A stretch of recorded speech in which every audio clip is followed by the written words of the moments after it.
Y como cada miércoles ya está con nosotros en el estudio la escritora Claudia Marcuchetti. Claudia, ¿cómo estás? Qué gusto. Muy bien, muy bien. Días. ¿Ustedes? ¿Cómo muy estás, Claudia? Bienvenida. Pues mira, acaban de pasar las fiestas de Semana Santa y Pascua. Y bueno, creo que es importante recordar que se festeja la resurrección de Cristo para la Iglesia Católica, pero también el Pésar para la religión judía. Un evento que recuerda la liberación del pueblo hebreo de la esclavitud egipcia, relatada en el libro del Éxodo, y que habla de ese momento en que Moisés guía al pueblo hacia la tierra prometida. Recordarás este día en el que saliste de Egipto, de la casa de la esclavitud, porque la fortaleza de la mano de Dios te sacó de ese lugar, dice un pasaje de la Biblia. Pues bueno, a propósito de este suceso, mi reflexión de hoy gira en torno al hecho de que en algunos momentos de la historia ha habido pueblos o razas que han sometido a otros al grado de volverlos sus siervos, sus esclavos.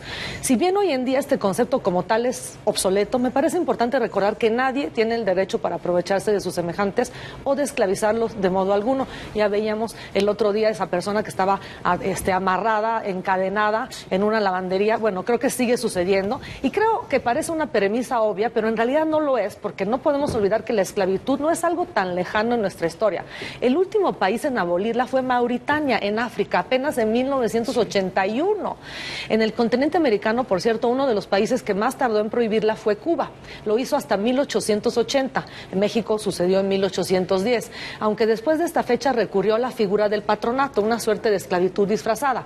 Así que creo que es importante recordar que esta tardanza nos trajo algo muy positivo, y es que un escritor tuvo la posibilidad de escribir un libro extraordinario, y me refiero a Biografía de un cimarrón, la historia de un esclavo fugitivo contada por el etnólogo, poeta, guionista y narrador cubano Miguel Barnet, quien funge, entre otras cosas, como el presidente de la Asociación de Escritores y Artistas de Cuba.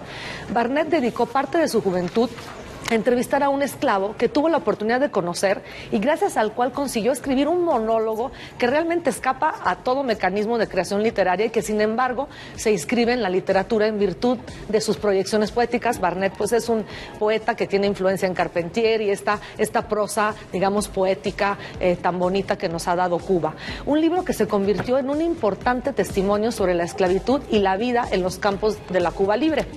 Creo que con gran originalidad y con modalidad narrativa, pues en la vertiente testimonial, donde muchos pensaron que Barnet se había inspirado en A Sangre Fría, de Truman Capote. Por cierto, también dice Volpi que se inspiró en este libro con su nueva novela, pero él mismo me contó en entrevista que no es cierto, que él utilizó una metodología aprendida por un antropólogo mexicano, autor de otro libro que, si no han leído, les voy a platicar y les voy a recomendar que lean.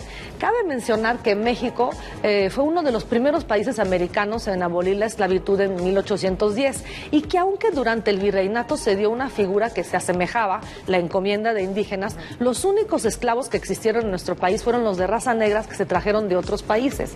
Los españoles encontraron a su llegada una gran cantidad de etnias, pero las trataron de acomodar en este sistema de la encomienda para que realmente controlarlos y evangelizarlos. La Iglesia, la verdad, tuvo un papel muy positivo en la protección de estas etnias en el virreinato. Y en la actualidad, en nuestro país todavía existen 50 etnias, y muchas de ellas tal vez no han vivido esclavizadas, pero por lo menos sí han sido muy marginadas, y vemos casos como Marichuy peleando por los derechos indígenas, y creo que es importante conocerlas para entender el origen de la problemática que viven hoy. Les recomiendo precisamente el libro que inspiró a Miguel Barnet y que se titula Juan Pérez Jolote. Es un libro muy viejo, es un libro que es la biografía de un tzotzil, escrito por Ricardo Pozas Arciniegas, que es antropólogo, etnólogo que trabajó en la UNAM como investigador y que llevó a cabo sus investigaciones principalmente en Chamula, en Chiapas.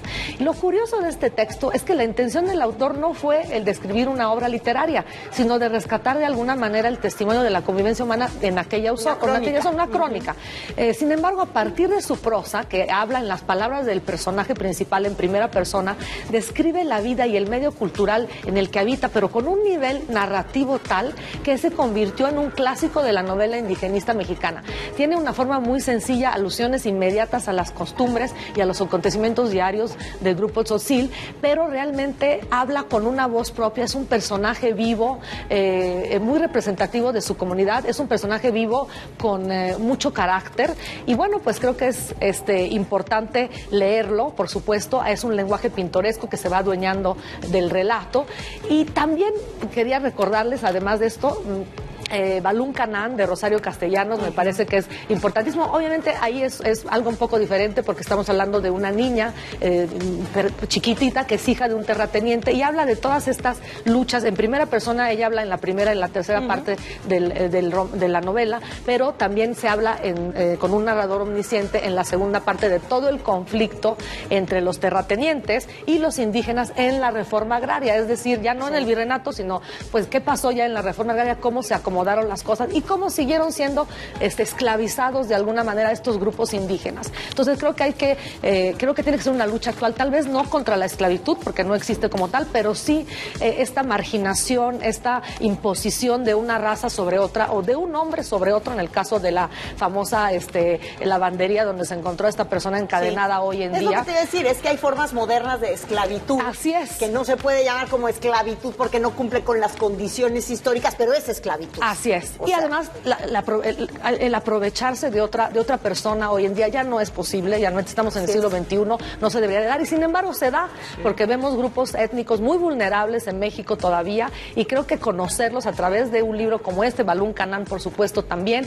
Y voy a traerles la próxima semana voces indígenas que se han levantado y que han hecho poesía maravillosa, como la hija de Francisco Toledo, el poeta, Natalia Toledo, por ejemplo, allá en Oaxaca, Mardoño Carballo, otro gran poeta mexicano náhuatl. Y bueno, pues yo creo que es importante pues platicar de todo esto. Pero qué buen tema, porque esto se da en la vida cotidiana de millones sin que siquiera muchos lo noten. El caso de las trabajadoras del hogar, por ejemplo, de las trabajadoras domésticas que no tienen en el 98% de los casos, veía yo por ahí información, datos hace algunos días, no tienen ningún tipo de derechos, ningún tipo de prestación ni de contraprestación. Así es. Nada, aguinaldo, vaya, vacaciones, no tienen absolutamente nada. Y eso es una violación y son millones de personas que todos y es una los días forma de esclavitud. ven atropellados sus derechos. Porque tampoco tienen...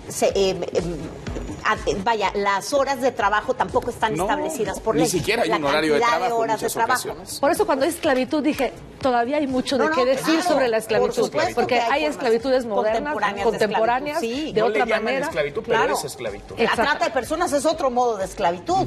Pues veamos el origen con estos dos libros que están hablando realmente de este negro cimarrón, que es un negro fugitivo realmente. En Cuba todavía lo conoció este autor que vive todavía hoy en día.